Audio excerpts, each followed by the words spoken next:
all bias aside, do you think that there will be any kind of regression with the defense in 2023? Simple, awesome question. And there's ways to look at this. And we have diagnosed and gone through and talked about, okay, these draft picks, these free agent signings. Okay, we lost these guys, these comp picks, second year progression with guys like Drake Jackson. And so we have done this from a Niners perspective, which holds merit. There's no doubt about that. You get a lot of information out of that. And I think we'll do a little bit of that as well. But I want to look at it from a different angle, right? I want to look at it from a different perspective and see just through the last 3 years. So I did a 3-year analytical study, not on the 49ers, on the top defenses each year, year and out, year in, year out, and how those defenses did the following year. Okay. So did other teams regress? Have there been teams that have had sustained success? Because my first answer is, okay, the 49ers were first in points, first in yards, first in, I don't know, about 7 or 8 different categories, whatever else. So I wanted to simplify this as much as I could, as I did when I coached. The number one metric, if you could pick, okay, what metric you wanted to win as a defense, it was points, right? We shut them out. They don't score on us. They don't get in. So points was what I wanted to go by. I know there's a lot of people smarter than me that are like defensive EPA and, yards per whatever, over expectation. Those are great metrics. I'm not knocking those. I'm telling you, as a coach, you don't get those numbers. In the NFL, you do. In college, you do. High school, we didn't have those, right? I mean, that's just a whole nother thing. So I wanted to simplify this as best I could, just so we could have the conversation on points allowed. And there's flaws using this metric. I get that. I know there's somebody out there who's like, yeah, you should. I get it. That's what we're going to use today. So how do you get better than number one? First off, you can't. One's the best. Best there is, plain and simple. Ricky Bobby. Always remember, if you ain't first, you're last. So defensive production has been very hard to replicate. There's certain things that you can predict, right? Like you can predict certain, wide receivers are going to have certain yards and, running backs are going to get this many touches, but overall defensive production is difficult. Schedules change, road games, you're traveling, injuries. It's hard to replicate. However, let's go through how these things have looked. So here are the top 5 defenses back in 2020. And as we go through this, I think we'll see something, okay? So in 2020, this is all points allowed, okay? So the fewest points allowed. Rams were first, Ravens second, Steelers third, Washington fourth, Saints fifth. Okay, that was the top 5. Now, let's go to the following year. And we're going to jump back and forth, so I'm going to try to use the years as much as possible so that it tracks audio-wise for the people that are listening. 2021, the following year, here's the top 5. Bills 1, Pats 2, Broncos 3, Saints 4, Bucks 5. Huge change. Huge. Only one team that was top 5 in 2020 made it to 2021 top 5, and that was the Saints. That was it. That was it. Saints went from 5th in 2020 to 4th in 2021. All other ones dropped out. In fact, let's go back to 2020, and I'll tell you where those teams finished because it's bad. Rams went from 1st in 2020 to 15th average. Ravens went from 2nd in 2020 to 19th. Steelers went from 3rd to 20th. Washington went from 4th to 25th. And the Saints went from 5th to 4th. They're the only ones that went up, the only ones that repeated. You're talking the 4 top defenses in 2020 dropped to 15th, 19th, 20th, and 25th.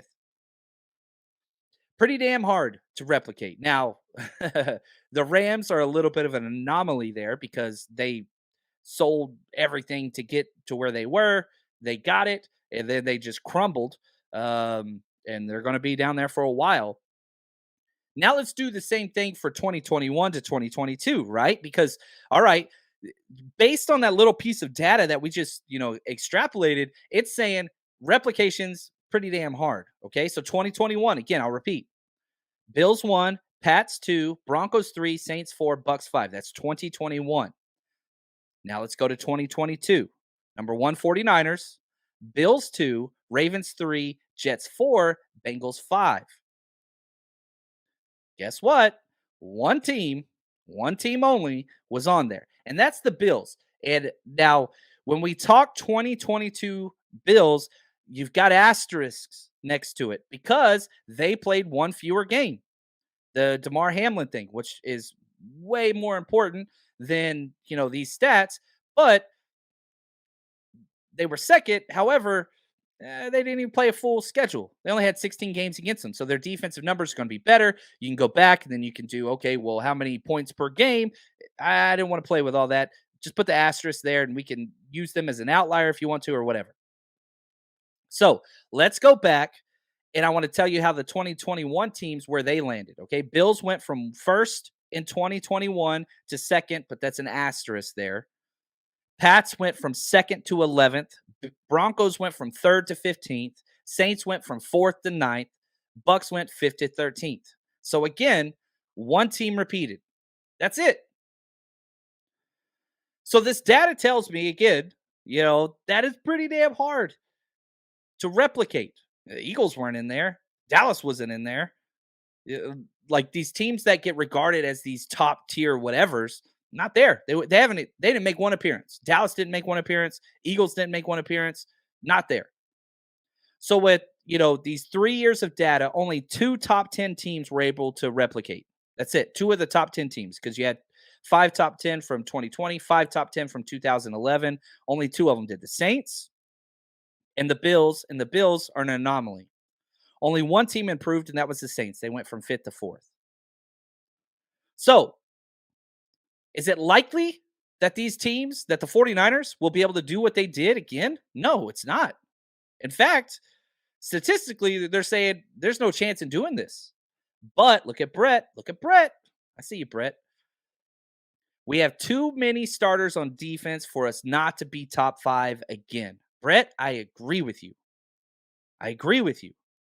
So now, let's step back. We looked outward, right? Just from how consistently these things can be replicated. And the numbers say not likely. However, would you take the 2023 49ers defense or the 2022 49ers defense? For me, it's not even close. You're adding, here's what it boils down to. You got to pick one of these 3 things, okay? Or 2 things. I'm just going to give you 2. On one side, you've got Javon Hargrave, Isaiah Oliver, Ji'Ayir Brown, okay? Javon Hargrave, Isaiah Oliver, Ji'Ayir Brown. On the other side, you have Jimmy Ward, Charles Omenihu, Samson Ebukam. Now, I know that it's more complicated than that because replacement level players, Drake Jackson, you got to throw all these other things. Everybody's older. I don't care. In my opinion, this is the crux of the issue. Would you rather have Javon Hargrave, Isaiah Oliver, Ji'Ayir Brown, or would you rather have Jimmy Ward, Charles Omenihu, and Samson Ebukam? I don't think that there's a wrong answer either way. But if we're looking at the roster itself and the players that are on the field, I'm taking Javon Hargrave, Isaiah Oliver, Ji'Ayir Brown by a mile.